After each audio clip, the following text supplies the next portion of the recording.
अस्सलाम वालेकुम क्लास। जैसा कि आप जानते हैं कि हम जनरल रिलेटिविटी को पढ़ रहे हैं। इसके अंदर हम लोगों ने कुछ प्रिंसिपल्स को डिस्कस किया था और वन बाय वन हम उनको एक्सप्लेन कर रहे हैं। तो कल हम लोगों ने weak form of principle of equivalence को डिस्कस किया था। आज हम ग्रेविटेशनल रेड शिफ्ट को डिस्कस करेंगे और साथ में हम जो प्रिंसिपल है, एक और प्रिंसिपल है, तीसरा प्रिंसिपल, क्योंकि दो हम पढ़ चुके हैं, प्रिंसिपल ऑफ जनरल कोवेरिएंस, इसको स्टडी करेंगे। तो स्टार्ट करते हैं।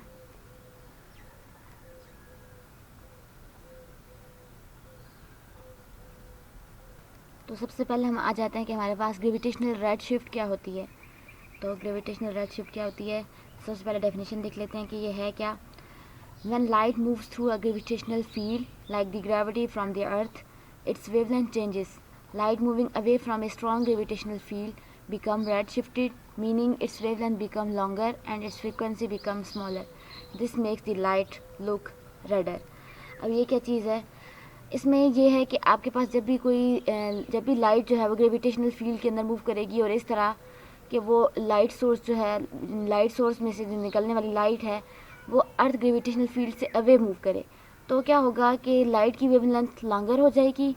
और वेवलेंथ लॉन्गर होने का मतलब है कि उसकी फ्रीक्वेंसी स्मॉलर है, क्योंकि फ्रीक्वेंसी और वेवलेंथ के दरमियान इन्वर्स रिलेशन होता है। और एक और चीज़ कि हम यहाँ पे रेडर क्यों कह रहे हैं, क्योंकि आपके पास जो विजिबल कलर है, विजिबल कलर में से सबसे लॉन्गेस्ट वेवलेंथ जो है वो रेड कलर की है। तो यहाँ पे आपके पास जो लाइट सोर्स में से लाइट निकलने वाली जो लाइट है वो जब सोर्स से अवे मूव करके जाएगी और अर्थ ग्रेविटेशनल से अवे मूव करके जाएगी, तो उसकी जो वेवलेंथ है वो लॉन्गर हो जाएगी। इस वजह से उसका कलर जो है वो हमें रेडिश नज़र आएगा। तो यहाँ पे इसको थोड़ा सा एक्सप्लेन भी किया गया है कि ये क्यों होगा। This red shift happen because the gravitational field affects the energy of photons. अब ये क्यों होता है कि हमारे पास जो ग्रेविटेशनल फील्ड है वो फोटॉन्स की एनर्जी को इफ़ेक्ट करते हैं। यानी कि क्या होगा कि एनर्जी ऑफ फोटॉन्स की एनर्जी जो है वो लूज़ होगी। तो लूज़ होने की वजह से हमारे पास जब वो ग्रेविटेशनल सोर्स से अवे जाएगी तो एनर्जी लूज़ करने का मतलब है कि एनर्जी कम हो रही है। एनर्जी कम होने का मतलब है फ्रीक्वेंसी कम हो रही है और वेवलेंथ जो है वो ज़्यादा हो रही है इन्वर्स रिलेशन की वजह से। तो इस वजह से जो है वो लाइट का कलर रेडिश नज़र आएगा, जिसको हम बोलते हैं ग्रेविटेशनल रेड शिफ्ट। तो अब एक एग्जांपल के थ्रू इसको समझते हैं। हमारे पास एक एग्जांपल है एलिवेटर वाली, जैसे कि हम लोगों ने पिछले टॉपिक में strong form of principle of equivalence के अंदर हमने एक एग्जांपल की थी जिसके अंदर हमने एलिवेटर यूज़ किया था। सेम यहाँ पे हम एक एग्जांपल ले रहे हैं जिसके अंदर एक एलिवेटर है। एलिवेटर की जो आपके पास फर्श है उसके ऊपर जो है वो एक लाइट सोर्स है जिसमें से लाइट निकलेगी और वो जो है वो फ्लोर की तरफ से फ्लोर से निकलेगी और जाएगी किधर, सीलिंग की तरफ।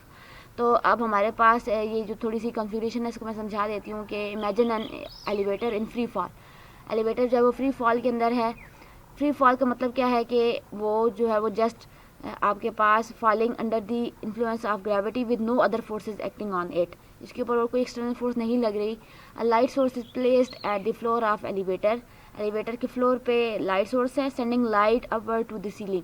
और लाइट जो है वो फ्लोर से निकल के किधर जा रही है, एलिवेटर के छत के ऊपर यानी सीलिंग की तरफ जा रही है। ऑब्जर्वर ऑन अर्थ। अब हमने ऑब्जर्व करना है कि जो आपका ऑब्जर्वर है अर्थ के ऊपर वो क्या देखेगा, उससे लाइट का कलर कैसे नज़र आएगा, क्योंकि रेड शिफ्ट बेसिकली यही हमने चेक करना है कि कैसे कलर लाइट का कलर जो है वो रेडिश नज़र आता है। तो अब यहाँ पे क्या है कि जैसे ही लाइट सिग्नल फ्लोर से निकल के ट्रैवल करेगा टूवर्ड्स द सीलिंग, तो अब जो ऑब्जर्वर ऑन अर्थ है वो इसकी फ्रीक्वेंसी कैसे मेजर करेगा, तो ये चीज़ हमने चेक करनी है। और ये जो फ्रीक्वेंसी होगी क्योंकि अर्थ ग्रेविटेशनल फील्ड की वजह से अफेक्टेड होगी। अभी हमने बताया था कि अर्थ ग्रेविटेशनल फील्ड जो है वो लाइट सोर्स को, लाइट की जो फ्रीक्वेंसी है उसको अफेक्ट करेगी। तो ये चीज़ जो है वो हम डॉपलर इफेक्ट से चेक करेंगे। तो देखते हैं कि हमारे पास क्या है। हम यहाँ पे एक डॉपलर फार्मूला लगाएंगे। डॉपलर फार्मूला के अंदर आपके पास क्या होता है कि F equals to F nought C minus V divided by C plus V whole square root. यहाँ पे हमने यही फार्मूला लिख दिया।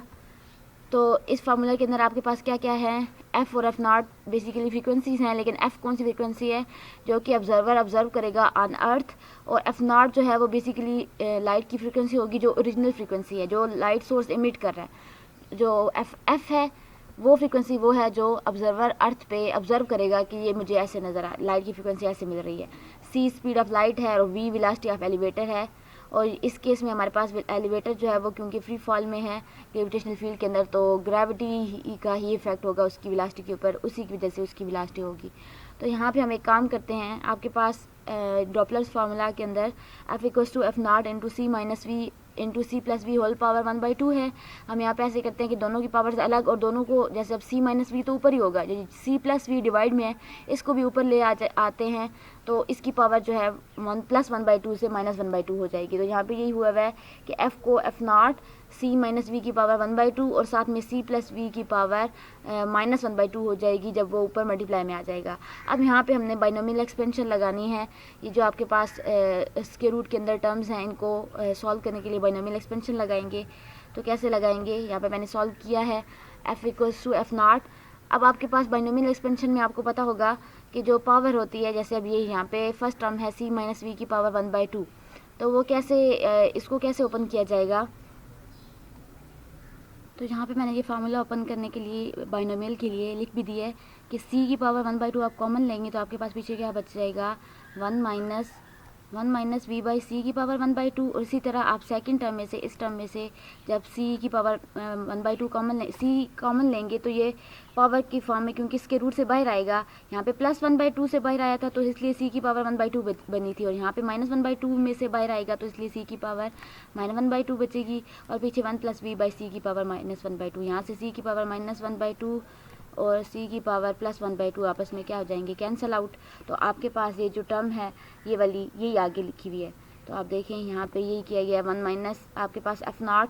अब देखें यहाँ पे एक और काम, ये जो अभी हमने 1 माइनस वी बाई सी लिखा और 1 प्लस वी बाई सी लिखा इधर, तो इन चीज़ को अब बाइनोमियल एक्सपेंशन लगाएंगे तो यहाँ पे डायरेक्ट किया है, क्योंकि ये बहुत आसान है। आपके पास क्या होगा, जस्ट 1 माइनस, और आपको पता है कि क्या होता है बाइनोमियल एक्सपेंशन के अंदर, पावर यहाँ पे सेकंड टर्म के साथ पहले स्टार्ट में आती है, 1/2 स्टार्ट में आएगी और v by C as it is. फिर इसी तरह क्या होगा कि इस ये जो पावर है इसमें से -1 करते जाएंगे, 1 - 2 -1, इसी तरह आगे -1 -2 इस तरह, और डिनोमिनेटर के अंदर 0 फैक्टोरियल फर्स्ट टर्म के साथ, फिर 1 फैक्टोरियल, फिर 2 फैक्टोरियल, तो यहाँ पे 1 फैक्टोरियल होगा।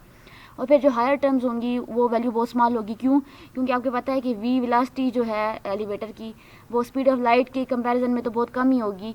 तो कम होने की वजह से अब क्या होगा कि जो दोनों को सॉल्व करेंगे, अगर इसका v बाई सी तो वैल्यू वैसे ही कम है, लेकिन इसका स्केल लेंगे तो आपको पता है जब छोटी वैल्यू हो, पॉइंट के अंदर वैल्यू आएगी v बाई सी की, तो उसका स्केल लें तो वो और छोटी वैल्यू आएगी, क्यूब लें और छोटी आएगी, इसलिए हायर टर्म्स जो है वो निगलेक्ट कर दी जाएंगी। तो आपके पास ये बनेगा 1 माइनस वी बाई 2c और यहाँ पे दोनों जो है वो 1 minus V by 2c 1 minus V by 2c की फॉर्म में बनेंगे, और साथ में आ जाएगा F nought equals to 1 minus. अब यहाँ पे ये जो दोनों टर्म्स हैं दोनों को मिला के इसका होल स्क्वायर बन जाएगा।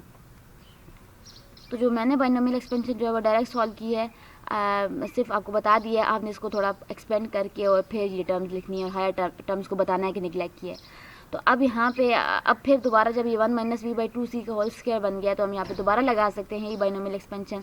दोबारा लगाएंगे तो आपके पास क्या बनेगा 1, और साथ में अब आपके पास सॉरी यहाँ पे बाइनोमियल एक्सपेंशन तो आप लगा चुके हैं, यहाँ पे आपने क्या किया, जस्ट स्क्वायर बची है ना, स्क्वायर, और ये अगर 1/2 या इस तरह की पावर्स होती फिर बाइनोमियल एक्सपेंशन लगानी होती, तो हम पहले ही लगा चुके हैं। यहाँ पे स्क्वायर है तो स्क्वायर को ओपन करेंगे कैसे, a minus B whole square कैसे होता है, a square plus B square minus 2ab। तो यही यहाँ पे किया गया है, a स्क्वायर यहाँ पे b स्क्वायर आया है और साथ में -2ab।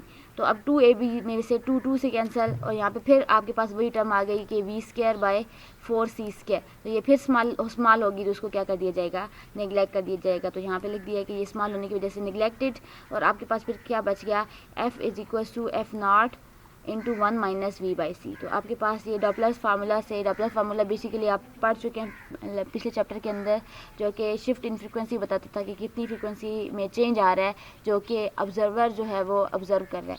तो यहाँ पे हमारे पास अर्थ ऑब्जर्वर है जिसकी फ्रीक्वेंसी एफ है, जो कि फ्रीक्वेंसी एफ को मेजर कर रहा है। तो अब हमारे पास ये फ्रीक्वेंसी है एट टाइम टी। अब हमारे पास आफ्टर टाइम डेल्टा टी, कुछ टाइम डेल्टा टी के बाद, तो आपके पास यानी टोटल टाइम क्या बन गया टी प्लस डेल्टा टी।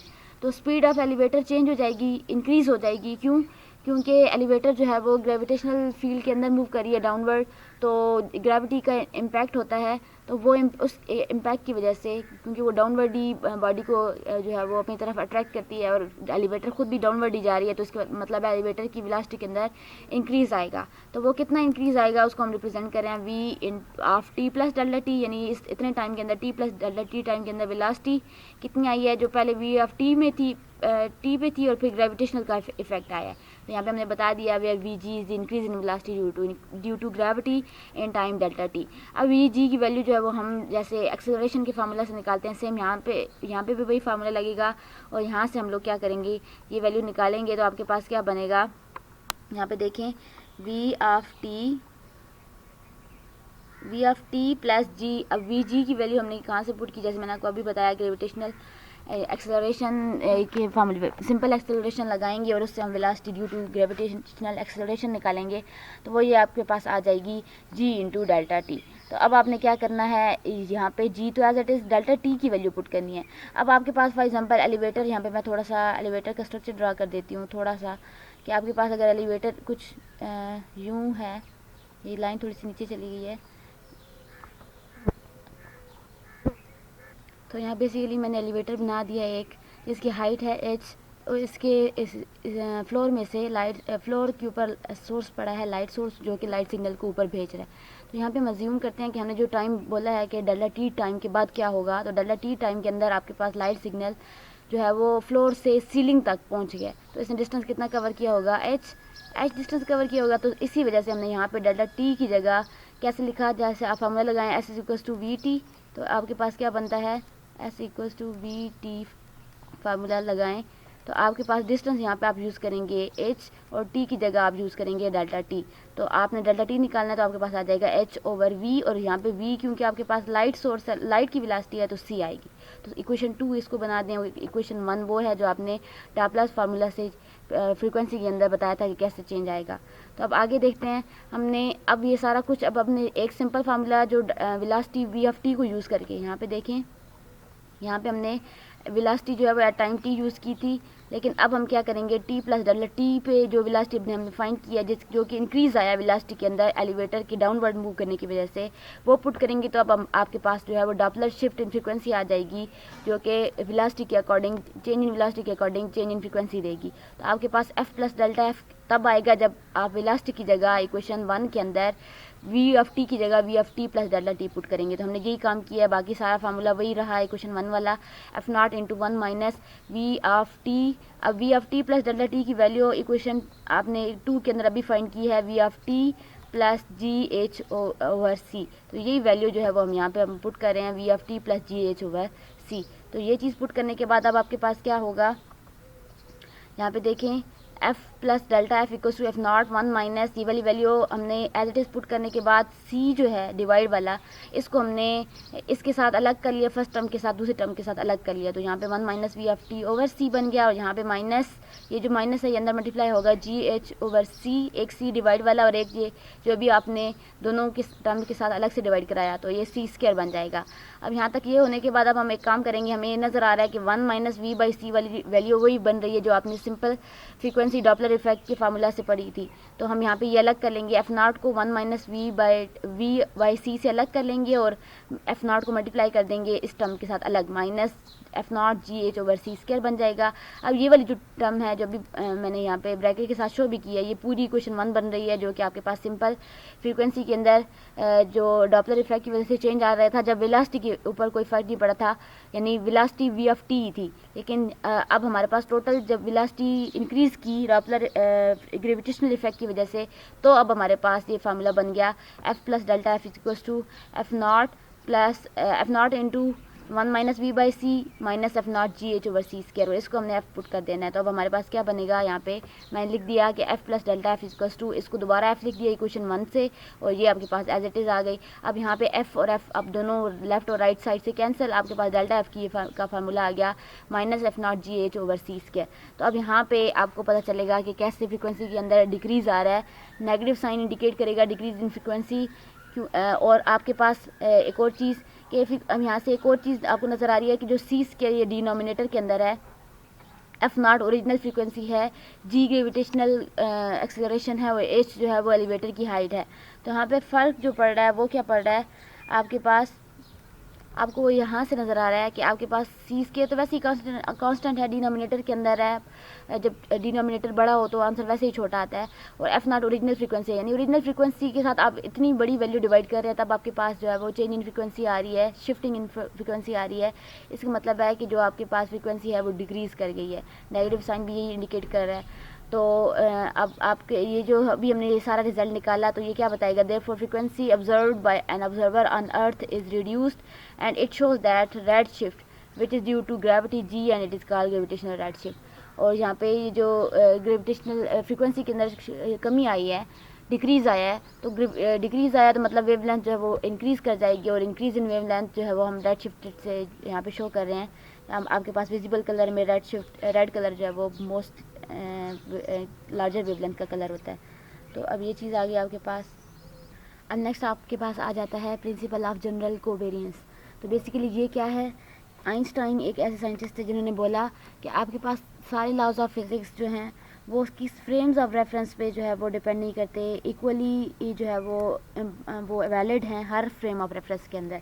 यानी आपके पास फ्रेम ऑफ रेफरेंस जो है वो डिस्क्राइब करते हैं किसी भी नेचर के किसी भी लॉ को, जो है वो अच्छे तरीके से एक्सप्लेन करते हैं। तो आप जो है वो फिज़िक्स के लॉज को एक्सप्लेन करने के लिए जो भी फ्रेम ऑफ रेफरेंस यूज़ करेंगे उसके लिए इक्वली वैलिड होगा, और उसके लिए लॉज ऑफ फिज़िक्स कांस्टेंट रहेंगे, यानी चेंज नहीं होंगे। तो इसी को बोला जाता है प्रिंसिपल ऑफ जनरल कोवेरियंस।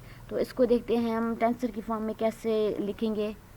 तो टेंसर की फॉर्म में तो यहाँ पे बेसिकली हम क्या कर रहे हैं, टेंसोरियल क्वांटिटीज़ को यूज़ कर रहे हैं लॉज ऑफ फिज़िक्स को एक्सप्लेन करने के लिए, ताकि हम देख सकें कि कैसे जो है वो टेंसर इक्वेशंस जो हैं वो प्रिंसिपल ऑफ जनरल कोवेरियंस को यील्ड करेंगी।